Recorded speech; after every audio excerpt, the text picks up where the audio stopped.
Hello, friends. This is Dr. Barry. I'm going to go live a little earlier today. Neisha Loves It and I are actually in Louisville, Kentucky, speaking later today at a keto conference. And we have lots of friends in the EU and the UK and Australia, New Zealand, and other countries who our 7 p.m. go live time Central Standard that we do every Monday night is that's in the middle of their sleep time. And so I'm going to try to do a live at least once a week for people who are in different time zones. So if you know anyone in the UK, EU, Australia, New Zealand, France, Germany, please send them a text message or a direct message and tell them that I'm live and that I'm, for the next hour, give or take, I'm going to be answering as many questions as I can about low carb, keto, ketovore, carnivore, medicine, nutrition, medications, anything health related, medical related, nutrition related. If you're in the US, obviously you're welcome during this time. But I'm really doing this for my friends. Let's see who we got here. We got Jan from France. Excellent. Welcome, Jan. If you know anybody else in France, we got Musta from Finland. Excellent. We got Aramad from Indonesia. We got Sammy from the UK. We got Lizzie from England. Who else we got in here from across the waves?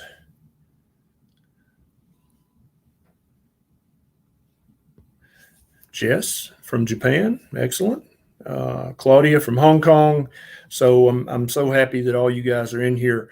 So if you have a question about nutrition, medicine, medication, any of the low carb ways of eating, there's Conrad from Poland. Welcome, Conrad. I am here answering questions. Here's Alex from Israel. Who else we got in here? So if you know anybody on a different time zone than me, send them a message and tell them I'm live right now. Here's Angela from Colombia. She's on about the same time zone, but I'm glad she's here. So ask your questions. Hey, Lisa. Lisa and I spent a week in Costa Rica, and we were working on the television docuseries called Reversed, about reversing type 2 diabetes. And Lisa is making amazing progress. I think when we first met in Costa Rica, Lisa, you were on a bunch. You were on an insulin pump, on a ton of insulin, felt miserable every day, high blood sugars, even with all the insulin. And Lisa is rocking a very low carb ketogenic diet now and is doing amazing, feels better. And she and I have become good Facebook buddies. We chat almost every day now, and her story is an amazing story. If you guys are the Reversed docuseries is going to air on Glued TV. Let me type this in the comments. It's an app that you can watch it online. You can watch it on your Android phone, your iPhone. If you have a Roku, it's available on Roku. If you have an Apple, the little square Apple TV, it's available there. If you have a Fire Stick, you can get Glued TV there. I put it in the comments because it's spelled funny. Glued is spelled funny. And I just posted my comment on YouTube and Facebook Live, but it didn't go through on Periscope, it looks like. But it's coming September the 24th. So in 5 or 6 days, that docuseries is going to be available about how to reverse type 2 diabetes with a ketogenic diet. And I'm so thankful that we were able to make that. Yeah, did you hear the cop scoreless? All right, let's see if we've got some questions here. Northland, California says, what is the best calcium source on dairy-free carnivore? So a lot of carnivores will keep the eggshells when they crack open an egg, rinse them out, put them in a Ziploc bag and put them in the fridge. And when you've got 10 or 20 of them, if you're carnivore or keto, it shouldn't take you long to have that many eggshells because you need to be eating eggs every day. You can put those in a food processor and grind them up into powder. It's very safe. And the shells of eggs are rich in calcium. Neisha, I'm not plugged in. Let me see what's going on. They're rich in calcium and other nutrients that you may not be getting from other places in your diet. And so that's an excellent way. You can put the eggshells, the powder from the eggshells, you can sprinkle it like a condiment on your steak or eggs. You can put it, if you're making any kind of soup or broth or stew, you can sprinkle that in there. You cannot detect it's in there, and it is a fabulous source. Oh, there's Neisha. Where's your battery? I can't tell. Let's see. No, it's not. It's not charging. Maybe this thing is wrong. Try this one. See if that does it. Is this thing plugged in? It's plugged in. Yeah. Just plug me in straight to the wall, then I guess. Okay. There are calcium-rich foods that I talk about on one of my YouTube videos, but the eggshells, because you're going to throw that away anyway, so you can decrease your food waste even more. There we go. That fixed it. By utilizing the eggshells that you would normally throw away. I think that's a very elegant way to get your calcium and cut down on your food waste, because I'm 100% against any food waste. And if you follow our farm channel, OB Farms, then you know that if you have a few chickens and a dog, there's zero food waste on your farm, no matter how big or small. Yes, Julia, ask your questions. Absolutely. Ask your questions in the comment.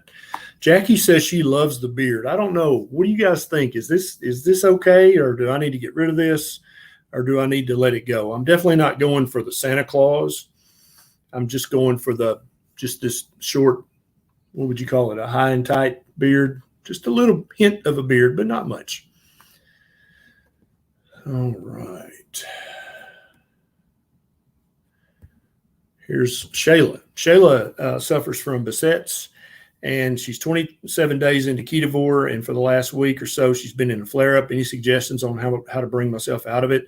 Shayla, keep eating a proper human diet. Many people, when they first convert from the standard American crap diet to a proper human diet, wherever you fall on the PhD spectrum, you'll have a flare-up of your autoimmune condition, or a flare-up of a kidney stone, or a flare-up of a gallstone, gallbladder, a gout flare-up. And it's almost like that's part of the conversion process as all the slow poisons are coming out of your body. So most of the slow poisons are gone in a few days, but some of them take months to come completely out of your body. But obviously, that's 100% your goal, is to get all the slow poison, all the inappropriate amino acids that you've gotten from plant sources, all of the inappropriate fats that you've not only stored in your body, but also that your cell membranes have been made up of, because you used to eat lots of seed oils, vegetable seed oils like canola, soybean, peanut oil. And you've got to get all those things out of your body. And sometimes that will cause a temporary one-time flare-up in an autoimmune condition or another condition. You just need to keep doing what you're doing. You are eating a proper human diet, so you know that's not bad. How can that ever be bad? Proper human diet. But what you need to do is give your body time to heal, and give your body time to get rid of all the slow poisons that it's been forced to deposit all over your body because of your previous crappy diet that you didn't know better than to eat. Let's see. Medina asked about guttate psoriasis. Every single person who I've interacted with who had any form of psoriasis has reported a noted improvement in their symptoms. Their plaques get much smaller, in some cases go completely away on a proper human diet. So a proper human diet is, number one, every bite is nutrient dense. Number two, every bite is a food that your ancestors would have had access to 50,000 years ago. Number three, there is some kind of fatty animal food, whether it's eggs, whether it's poultry, whether it's seafood, whether it's red meat, And then your carbohydrate count is very, very low. Your total carbs are under 20 grams a day for most people. Some few people may be able to get away with just less than 50 total grams a day, but most of us adults do not do well with over 20 total grams. Now, Teddy says lose the beard. What do you guys, who agrees with Teddy? Should I get rid of this and go back to just the goat, or should I continue with the beard? Teddy says lose it. Thanks for the feedback, Teddy, and thanks for not being mean about it. Lizzie says that she loves the beard, for me to be me. Lynette says no beard. Danielle says I like it. Tam says keep it. Fuibos says I dig the beard. Thank you.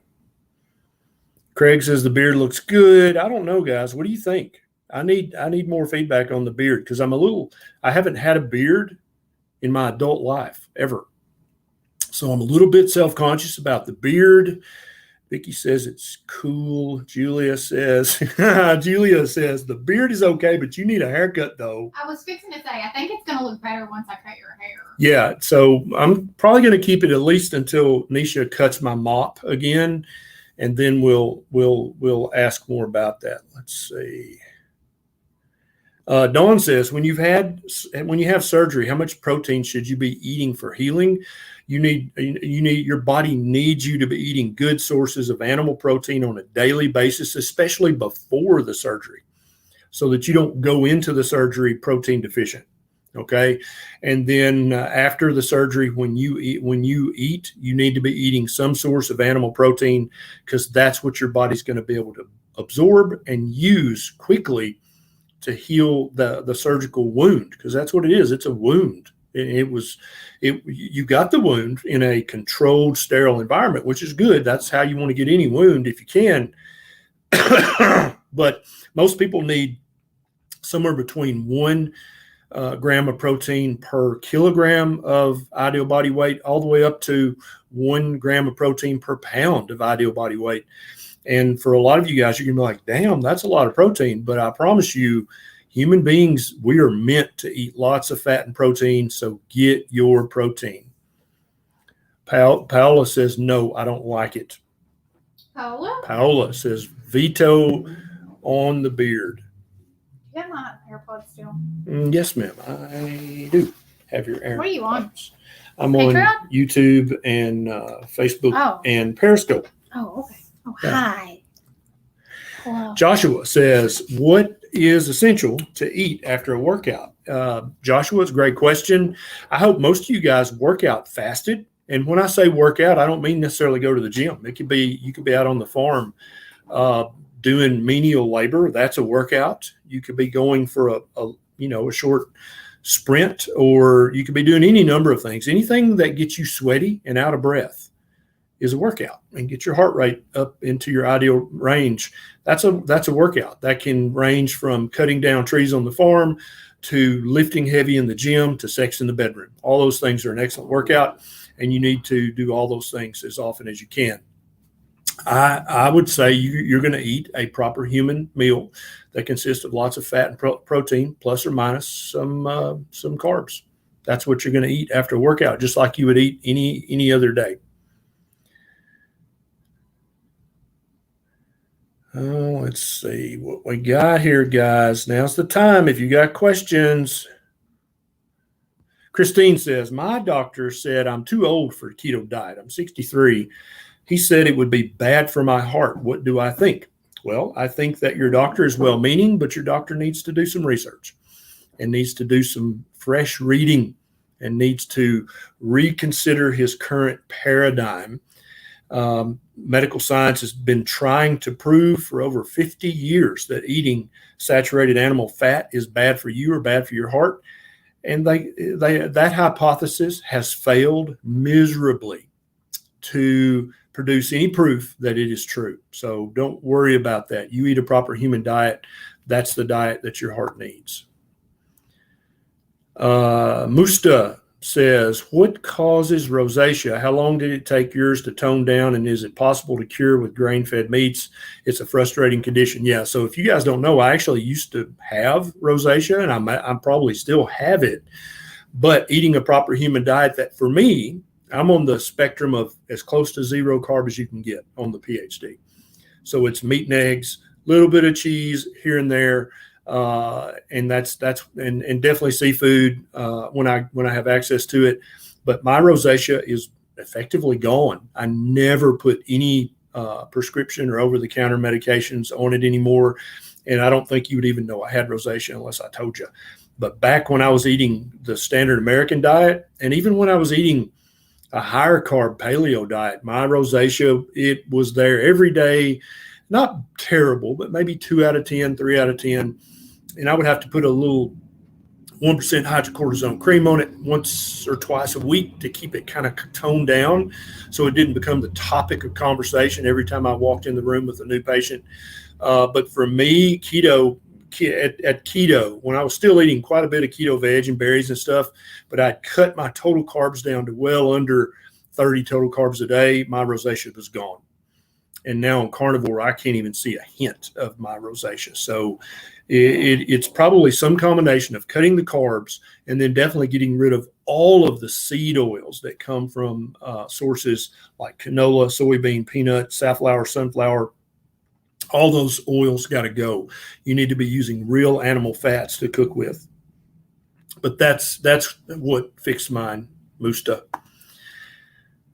Trucking with diabetes looks like a good YouTube channel. If any of you guys are truckers and you have high blood sugar, I'd probably follow Trucking with Diabetes. Says, thanks for teaching us. It's my pleasure. Absolutely. I love doing this. Then we've got Serena says, I just wanted to say thank you for the meet and greet yesterday. I appreciate you and Neisha both. Thank you so much, Serena, for the super chat. Let's see what else we got here. This is the right answer. First Last said, if the wife likes the beard, then keep it. That's the right answer. The Dr. Strange look. Yeah. Did you guys know Neisha has a podcast now? She's got a new episode that's going up next week. How can they find your podcast? It's whatever podcasts that they listen on, like podcasts. So if you listen on Apple Podcast or Spotify or Audible, Luminary, Neisha Uncensored. Just type in Neisha Uncensored. That's how you find it. And don't forget to subscribe to it and leave a nice review because that helps. Teresa says, should calories be a factor doing keto? My answer is 100% no. Counting calories is a complete and utter waste of time.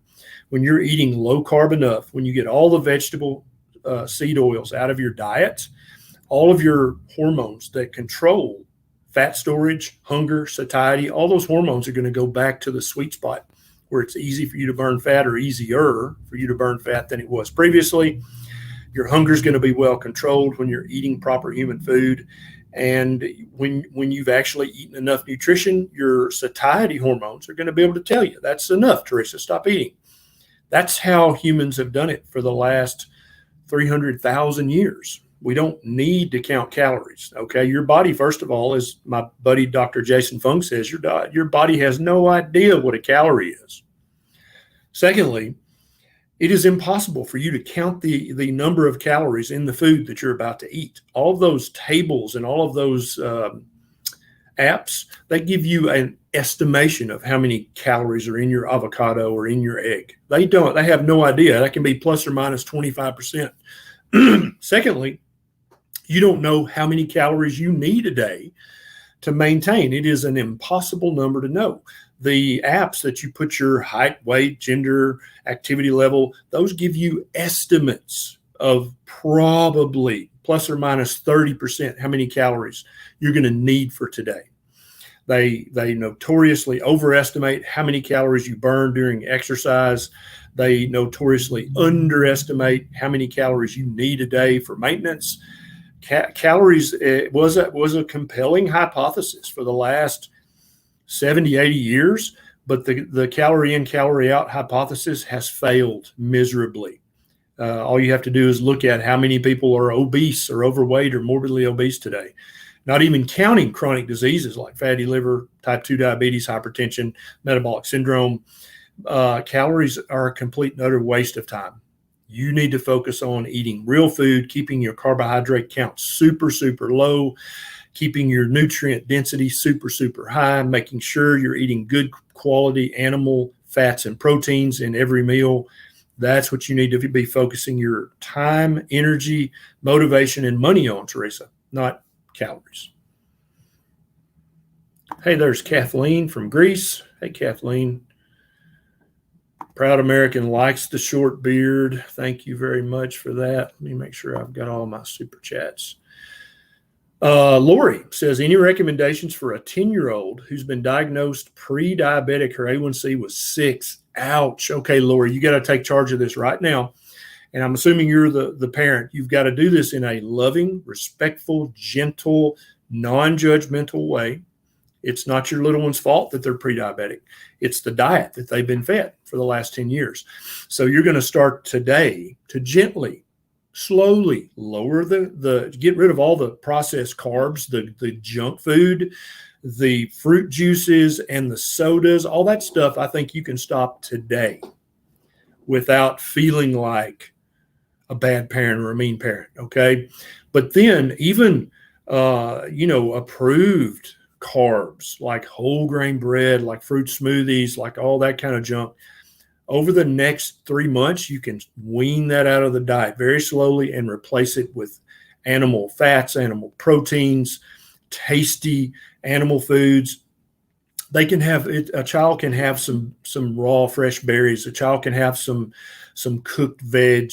It's totally fine. But you'll be able to reverse this prediabetes in your 10-year-old in 3 months tops. They'll have their A1C was 6 right now. Their A1C will be back down under 5.7 in 3 months. If you'll just take charge of this and don't make a big announcement, don't make a big deal out of it. You're the parent. You have the car keys and you have the credit card. You're in charge of what's in the pantry, what's in the cabinets, and what's in the fridge. And so each time you go shopping for food, you're going to buy 0 highly processed crap. You're going to buy less of the high carb, even fruits and veggies. You're going to get low carb fruits and veggies. I talk about the list on my YouTube videos about fruits and veggies. And you're going to fill your pantry and your cabinet and your fridge up with healthy, delicious, 0 carb animal fats and proteins. Whatever, if your little one loves eggs, if they love hamburger, if they love sausage, if they love bacon, if they love bologna, you're going to get 0 carb versions with good ingredients, and that's what your house is going to be full of to eat. And then what you're going to do is effortlessly get to watch that A1C go right back down to normal, and your child will no longer be a pre-diabetic. And at 10 years old, there's no way that poor child hasn't been eating tons of highly processed carbs. A 10-year-old is very resilient metabolically, and to have developed prediabetes at 10 years of age, they've just been eating junk. There's no way around that. I'm sorry. But the good news, you can totally reverse it. Dojo says, hey, Dr. Berry, I was curious about what nutrient deficiencies are most likely to cause severe depressive symptoms. If you're deficient in minerals, that can have a huge effect on your neurotransmitters.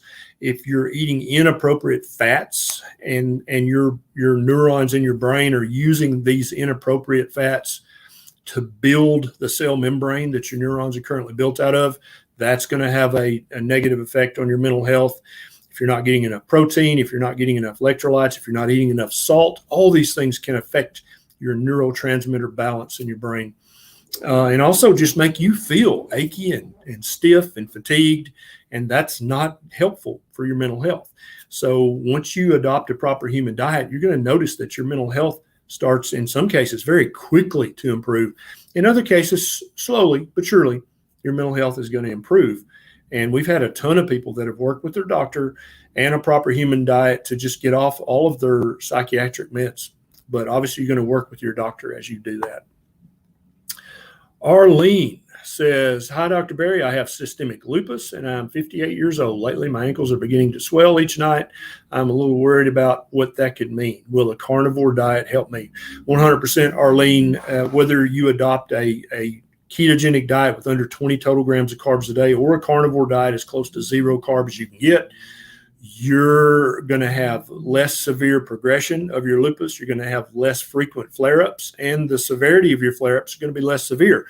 And one of the very first things you'll notice when you adopt a very low carbohydrate proper human diet is that the swelling around your ankles goes completely away. Absolutely. Thank you, Tiny Who B, for the super chat. Thanks so much, guys, for the stars on Facebook and for the super chats and super stickers on YouTube. That really helps the cause. It helps us fight and fight a bigger battle. Also, if any of you guys, I got 1,500 people watching right now. Sometimes it's hard for me to get to all the questions. We actually have a private Patreon community that you can join. That's very cheap, and you've got access to 3 additional lives every week. And in some cases, there will be 30 people on the live within our private Patreon community. So we can go into much more detail answering your questions, dealing with your particular medical issues or your particular medication list. So if you'd like more access to more lives where there's not 3,000 or 1,500 people watching, but there's only 30 or 100 or 150 people, please join our Patreon community. There's a link down here on YouTube and up there on Facebook. It's a super quick sign up, and for $3 a month, you've got access to those 2 extra lives a week. And then at a little bit higher sign up, you've got access to 3 extra lives every single week. Thank you, John, for the super chat. We already talked about guttate psoriasis. Let's see what else we got here. Dog the Walker says, I seem to plateau during keto in the summertime. Does the outside temperature have an effect on weight loss? I heard that 65 degrees or less is good. Yeah, definitely when your surrounding ambient temperature is 65 or less, you're going to be, your metabolic rate has to increase for you to hold your body temperature of about 37 degrees Celsius. But what many people do is during the summertime when it's ungodly hot outside is they sit inside under the air conditioner all day. And so you lose some muscle mass and you're just not out there working like you should be because you're afraid of that high temperature. That may have something to do with it. Otherwise, the season of the year shouldn't have much to do with it. What I would say, Dog, is if you've plateaued, you're probably still eating too many carbohydrates for your personal biochemistry and physiology. You need to take a look at your diet with fresh eyes and cut more carbs out of your diet.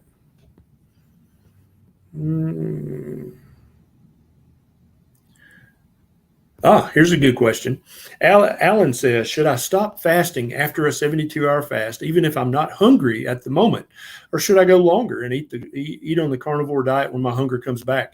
It depends, Alan. Now, if you're at your ideal body weight and your body fat percentage, I'm assuming you're a man, is between 10 and 20%, then you don't need to extend your fast any longer. But if you've still got more stored body fat than you want, and you finish your 72-hour fast and you feel great, you're not hungry at all, keep fasting. There should never be a set time when you say, I'm going to eat now. That should never happen. You eat when you are truly physiologically hungry. And when your body needs nutrition, trust me, my friend, your body's going to let you know with a engulfing, consuming hunger. All you can think about is, oh my God, I'm starving. I got to eat. That's true hunger. And that's when it's time to break your fast. So yeah, if you're not hungry, keep fasting. Don't even think about food. Just live your life and have fun, be productive. And then when your body says, okay, I need some nutrition, you'll know it. I promise. Great question. Let's see what else we got here. Hey, there's Holly. Hey, Holly, how you doing?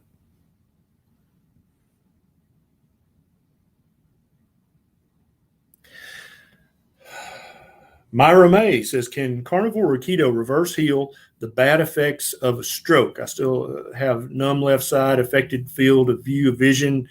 Great question.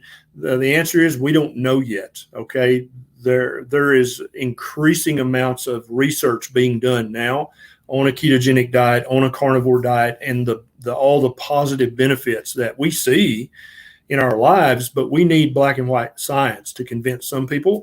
So currently there's no research on keto, carnivore, and the residual effects of a stroke. But I would say this, Myra May, if any diet is going to help your body recover from a stroke, it's a diet that's rich in all of the amino acids. It's a diet that's rich in all of the essential fatty acids. It's a diet that's rich in all the vitamins and all the minerals that your body needs, that your brain needs, that your neurons need. So if any diet is going to help you recover quicker or more completely from a stroke, it's got to be a proper human diet. That makes sense, right? Let's see. Hey, thank you, Budley Allen, for the super sticker. Thank you very much. Rhonda says, before first meal, sugar level is around 100, but right after I eat, high fat and my blood sugar levels drop to 89 to 90. Why does this happen? This is very common, Rhonda, for ketovores and for carnivores who often see a blood sugar in the mornings that's high enough that you're like, crap, that's not good. But then they eat a diet rich in healthy animal proteins and fats, and their blood sugar goes down into a beautiful normal level and stays normal all the rest of the day. This happens in ketovores and carnivores because of the dawn effect. In the morning, your cortisol levels and your adrenaline levels elevate. That's what helps get you up out of bed. But then also your red blood cells need glucose. And so your liver is very happy to do that through a process called gluconeogenesis, and maybe even glycogenolysis, where it breaks down glycogen. But that's not dangerous. And here's how you will know as a ketovore or a carnivore. When you go get your hemoglobin A1C checked, it's going to be splendid. It's going to be a 5.1 or a 5.3 or a 4.9. So what it's telling us is that when your liver responds to a signal within your body to make glucose, that's not nearly as glycating as when you just eat glucose. So any carbohydrate breaks down ultimately into glucose. And when you eat too many carbohydrates, they're going to break down into too much glucose. That's going to raise your blood sugar inappropriately. And that's going to glycate your cells and tissues. Does that make sense? But when your liver makes glucose, it never does that just for the hell of it. It does it because some part of your body needs glucose. So that's an appropriate glucose spike. And this very often happens for ketovores and carnivores in the morning. And it can get up to 120. And you're like, oh, crap, that's bad. What's going on? It can be very confusing. But all the confusion melts away when you get your A1C checked, and it's beautiful. It's actually better than when this wasn't happening. And that tells us that endogenous glucose production is not nearly as glycating as exogenous glucose that you're eating. So eat as low carb as you possibly can, and your A1C is going to be pristine. Molly in Montana or Missouri says, keto for 4 months, down 30 pounds. I feel better eating more meat, but my jaws hurt. I have progressing condylar resorption and looking at jaw surgery. So yeah, if you're currently having TMJ or a jaw resorption problem, you may initially have some problems eating more meat. Don't forget, you can always cut your meat up. You can even put it in a food processor if you need to temporarily. But what I think you're going to find is that your condylar resorption slows down and perhaps will even reverse now that you're getting all the amino acids and fatty acids, vitamins and minerals that you need, Molly. You may even be able to cancel that jaw surgery after a few months of a proper human diet. Well, keep us up to date. Let us know how that turns out. But you just remember, you can cut your meat up. You don't have to just chew on it like a wild woman. But I'd prefer you do it that way. But if you can't, that's fine. Thank you, Bobby Wayne, for the super chat. Alan says, is it possible that vegans feel great because they start autophagy even while eating food because they don't get all the nutrients they need from plants to their own body? And when they've lost too much muscle and fat, they get sick. Yeah, so I have great respect for vegans because at least they're trying to do something that sounds positive and productive for their health and for the planet. I'm afraid that most vegans are misled. And let me explain. I think if you went from a standard American crap processed diet to a raw vegan diet, I think you're probably going to feel better for a few weeks or a few months, because you're getting rid of all the slow poisons that are part of a Western diet. You're getting rid of the seed oils. You're getting rid of the bread. You're getting rid of all that stuff on a raw, whole food vegan diet. But the problem is on a vegan diet, it is impossible for the human body to get all of the amino acids, fatty acids, vitamins, and minerals that you need for optimal health. Now, some people can absorb enough and convert enough of what you get from a vegan diet so that they can have a seemingly normal health for years. But almost everybody, after they've been vegan for some number of years, unless they're taking a big handful of supplements every day of their life, they're going to develop vitamin and mineral deficiencies. And they're going to manifest in multiple different ways. And so I never attack vegans. I never shame vegans. I'm here to help all human beings have their optimal ideal health. And I think that an initial switch to a vegan diet from a standard diet is that's a good step in the right direction. But I would ask all of my vegan brothers and sisters to keep watching my YouTube videos about meat. You'll notice I don't judge. I'm not trying to win an argument here. I'm trying to help us all understand what a proper human diet is. And I always put research in the show notes. So if you're like, well, why would he say that? That's not true. There's the research right there. Okay. Look it up. And I think I honestly believe that converting from the junk diet to a raw vegan diet, that's a great first step, but that's not the long-term solution. You're going to wind up with vitamin and mineral deficiencies if you stick there for more than a few months. But I love it if that's your first step. And then you start looking at all the research that I and other doctors talk about when it comes to animal fats and animal proteins. At some point, you're going to say, okay, I'm going to start eating oysters because they're so nutrient dense. Oysters don't have a nervous system, so they don't feel pain. They don't have thoughts. They don't have dreams. Oysters don't give a damn about their children. There's no emotions there. And oysters are super nutrient dense. So if any vegan out there, if you just add oysters to your diet, daily oysters, as fresh as you can get them, that's going to improve your health immensely. And then maybe the next step is to include eggs from happy hens who are not stuck in a farm egg situation like a huge factory farm situation. They're actually, you buy them from the little lady who lives down the road who has 6 or 7 hens who are just as happy as they can be. That would be a great addition to your vegan diet, is to eat pastured, happy eggs every day. I think that, and that's going to go a long way to protecting your brain and protecting your body from the long-term deficiencies that are going to develop on an unsupplemented vegan diet. Yeah, great question. Great question. Let's see what else is going on here. Do you want me to go down and order us some cheeseburgers? Yeah, if you want to. Let's see. Let me get a couple more questions here. Any questions about Patreon? Because we're moving more towards that as all the social medias get very weird in what they decide to delete and censor and stuff. We're moving more towards a private community where we can talk about what we want to, and you don't have to worry about that. I'm happy to answer any questions about that as well. Yeah, here's a good question from Periscope.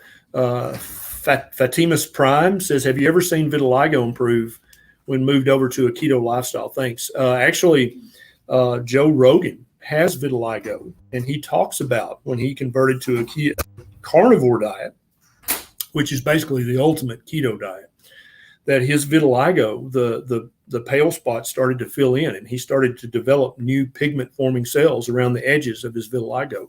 And I've actually had other people with vitiligo reach out to me and say, keto helped a little bit with my vitiligo, but carnivore, it is noticeably better when I eat a carnivore diet. Now, I'm not saying it's going to cure it, make it go completely away, but anybody with vitiligo will tell you, if my spots were if I could cut them to half the size they are now, that'd be a cool victory. And so anybody with vitiligo, you need to try a carnivore diet for at least 90 days and see what happens. All right, guys, that's the time we have for today. Thank you so much for joining me. Thanks for hitting the thumbs up and subscribing to my channel if you're not already subscribed. If you want more access, deeper question and answer sessions, become a patron. There's a link down here on YouTube and up there on Facebook. This is Dr. Barry. Thanks so much for being part of this journey. See you next time.